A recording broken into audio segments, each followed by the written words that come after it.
चलिए जानते हैं आज की देश और दुनिया की सिलेक्टेड काम की और महत्वपूर्ण 50 बड़ी खबरों को सिर्फ 10 मिनट में। पर अभी तक आपने इस वीडियो को लाइक नहीं किया तो लाइक कर दीजिए। तो चलिए वीडियो स्टार्ट करते हैं। नए साल में होंगे जीएसटी से जुड़े 3 बड़े बदलाव। कारोबारियों के साथ साथ आम आदमी पर होगा सीधा असर। अब देश के बाहर भी हथियार बनाएंगी भारतीय कंपनियां। रूस के साथ जल्द हो सकता है करार। परीक्षा पे चर्चा 2022 को लेकर छात्रों और अभिभावकों को पीएम मोदी से संवाद करने का मिलेगा मौका। रजिस्ट्रेशन होंगे आज से शुरू। केंद्र सरकार द्वारा संचालित सभी अस्पतालों में अब रविवार की भी खुली रहेगी ओपीडी सेवाएं। 15 से 18 साल के बच्चे वैक्सीन के लिए 1 जनवरी से कोविन पर करवा सकते हैं रजिस्ट्रेशन। दूरसंचार विभाग का ऐलान, महानगरों को पहले मिलेगा 5G नेटवर्क का तोहफा। देश में लगातार बढ़ रहे ओमिक्रॉन वेरिएंट के मामले, दिल्ली समेत कई राज्यों ने की नाइट कर्फ्यू की घोषणा। प्रधानमंत्री मोदी ने हिमाचल को दी 11,000 करोड़ की परियोजनाओं की सौगात। कहा, हिमालय शिखरों से मैंने हमेशा सीख ली। नए साल में सीएम योगी ने दिया 86 लाख गरीब बुजुर्गों और निराश्रित महिलाओं को तोहफा। 1 जनवरी से मिलेगी 2 गुनी पेंशन। दिल्ली सरकार ने की बड़ी तैयारी, केवल इलेक्ट्रिक गाड़ियों का ही इस्तेमाल कर सकेंगी जोमेटो, स्विगी, ओला या उबर जैसी कंपनियां। HDFC बैंक ने लॉन्च किया गारंटीड इनकम वाला नया रिटायरमेंट प्लान। प्रीमियम और रिटर्न के साथ लेट टैक्स की पूरी जानकारी। 31 दिसंबर तक निपटा लें यह काम, वरना सीज हो सकता है बैंक अकाउंट। नए साल में होगी परेशानी। महंगी हो जाएगी ओला उबर की सवारी। 1 जनवरी से ऑटो किराए पर भी टैक्सी के बराबर जीएसटी। स्वास्थ्य मंत्रालय से चुनाव आयोग ने कहा, चुनावी राज्यों में तेज करे वैक्सीनेशन की रफ्तार। देश में ओमिक्रॉन के अब तक 578 मामले आए सामने। दिल्ली में 142 और महाराष्ट्र में 141 संक्रमित मरीज। उत्तराखंड में कोरोना को लेकर एक्शन में सरकार। रात 11 से सुबह 5 बजे तक लगेगा नाइट कर्फ्यू। प्रधानमंत्री नरेंद्र मोदी ने मुजफ्फरनगर विस्फोट हादसे में मारे गए लोगों के परिजनों के प्रति जताई संवेदना। सरकारी भर्तियों में धांधली से नाराज सीआरपीएफ असिस्टेंट कमांडेंट ने भेजा राष्ट्रपति को इस्तीफा। गोविंद सिंह डोटासरा पर लगाए गंभीर आरोप। नवजोत सिंह सिद्धू ने चन्नी सरकार पर फिर साधा निशाना। मजीठिया को दी कानून का सामना करने की चुनौती। सलमान खान ने अपने जन्मदिन के जश्न पर किया फैंस का अभिवादन। सांप काटने की खबर पर दिया रिएक्शन, बोले टाइगर भी जिंदा है, सांप भी। पंजाब में विधानसभा चुनाव से पहले अमित शाह और अमरिंदर सिंह की बैठक। गठबंधन के फॉर्मूले पर हुई बातचीत। चंडीगढ़ निगम चुनाव में आप बनी सबसे बड़ी पार्टी। पहली बार मैदान में उतरी और कर दिया बड़ा उलटफेर।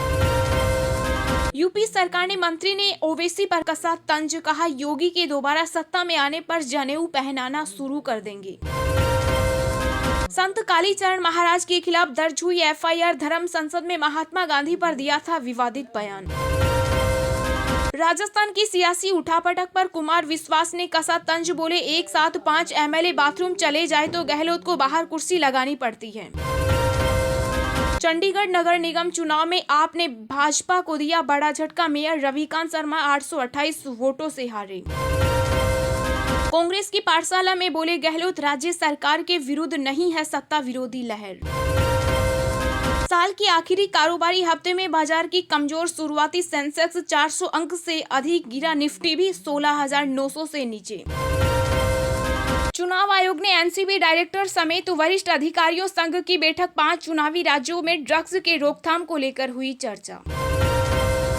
सेंचुरियन टेस्ट में दूसरे दिन का खेल रद्द। बारिश की वजह से नहीं फेंकी गई थी गेंद। महात्मा गांधी के खिलाफ टिप्पणी करने वालों पर बरसे राहुल गांधी। बोले, आप मेरे विचारों को कैद नहीं कर सकते। बसपा महासचिव सतीश मिश्रा ने भाजपा पर कसा तंज। कहा, बीजेपी नेता राम के नाम पर तो वोट मांगते हैं पर मां सीता को भूल जाते हैं। टीके की दूसरी और प्रिकॉशन डोज के बीच हो सकता है 9 से 12 महीनों का अंतर। तैयारियों में जुटी सरकार। भाजपा ने बनाई ब्राह्मण टास्क फोर्स। बिरादरी को लुभाने का करेगी काम। दिल्ली में हुई बैठक। थानेदार की पेंट गिल्ली, बयान देकर फंसे नवजोत सिंह सिद्धू। पंजाब पुलिस ने दे डाली ये नसीहत। गोवा में आया ओमिक्रॉन का पहला मामला। ब्रिटेन से आया था 8 साल का संक्रमित। केंद्रीय कर्मचारियों की सैलरी में नए साल में होगा इजाफा, जाने कितनी बढ़ जाएगी। जियो यूजर्स की बल्ले बल्ले, सिर्फ एक रिचार्ज पे पाए 500 GB से ज्यादा डेटा के साथ 365 दिनों की वैलिडिटी। स्वास्थ्य सेवाएं देने के मामले में केरल नंबर 1 पर, यूपी बिहार सबसे पीछे।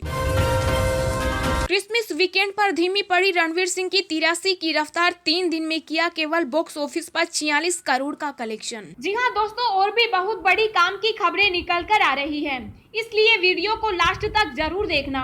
तो चलिए अब जानते हैं जो महत्वपूर्ण काम की खबरें हैं उनको विस्तार से। पर इससे पहले अभी तक आपने इस वीडियो को लाइक नहीं किया तो लाइक कर दीजिए।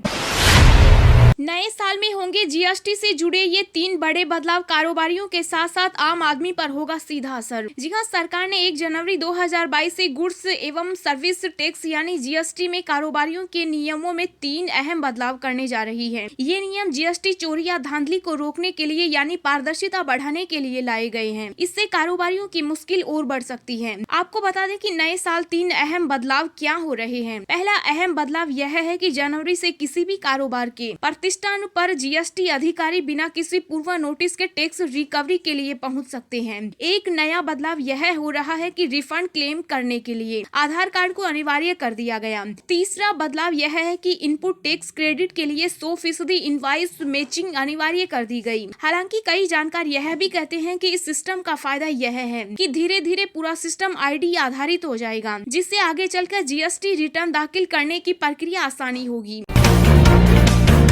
देश में ओमिक्रॉन वेरिएंट के लगातार बढ़ रहे मामले, दिल्ली समेत कई राज्यों ने की नाइट कर्फ्यू की घोषणा, देखे लिस्ट। जी हां, कोरोना वायरस के नए वेरिएंट ओमिक्रॉन के बढ़ते मामलों के मद्देनजर कई राज्यों ने अपने अपने राज्य में कोरोना प्रतिबंधों और नाइट कर्फ्यू की घोषणा कर दी। देश भर से ओमिक्रॉन के अब तक 578 के करीब मामले सामने आ चुके। ओमिक्रॉन से बढ़ते संक्रमण के मामलों पर काबू पाने के लिए सभी राज्य अपने अपने स्तर पर आवश्यक प्रयास कर रहे हैं। मामलों पर नियंत्रण पाने के लिए ज्यादातर राज्य सरकारों ने नाइट कर्फ्यू घोषणा कर दी है। देश की राजधानी दिल्ली की बात करें तो यहाँ ओमिक्रॉन की रफ्तार से बढ़ते मामलों के मद्देनजर दिल्ली सरकार ने नाइट कर्फ्यू की घोषणा कर दी। दिल्ली में रात 11 बजे से सुबह 5 बजे तक कर्फ्यू लागू रहेगा। दिल्ली सरकार ने यह फैसला येलो अलर्ट में जाने से पहले ही एहतियातन तौर पर लिया। सरकार का कहना है कि अगर आज भी कोरोना की संक्रमण दर 0.50% तक रही तो दिल्ली मेट्रो 50% क्षमता पर चलाई जाएगी। इतना ही नहीं, बाजारों में भी ओड इवन फॉर्मूला लागू होगा। आपको बता दें कि दिल्ली सहित कर्नाटक, असम, गुजरात, महाराष्ट्र, मध्य प्रदेश, राजस्थान के सरकारों ने भी अपने अपने राज्यों में नाइट कर्फ्यू लगा दिया। आपको बता दें कि राजस्थान में कोरोना की दूसरी लहर के बाद से ही नाइट कर्फ्यू लागू है। केस कम होने के बाद इनमें कुछ रियायत दी गई थी, लेकिन ओमिक्रॉन के खतरे को देखते हुए सरकार फिर अलर्ट मोड में आ गई।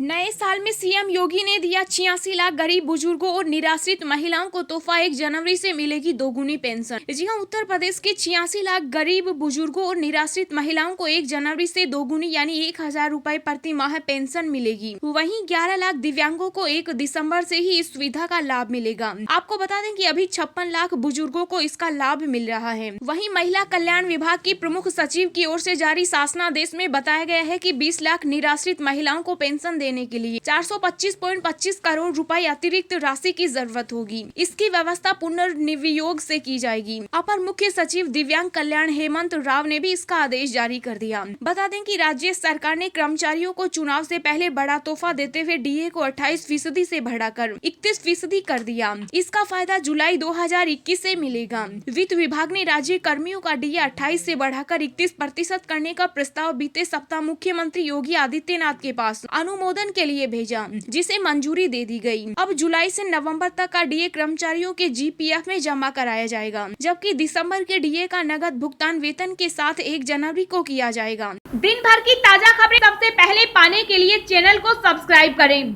और बेल आइकन को प्रेस करके ऑल को सेलेक्ट करें।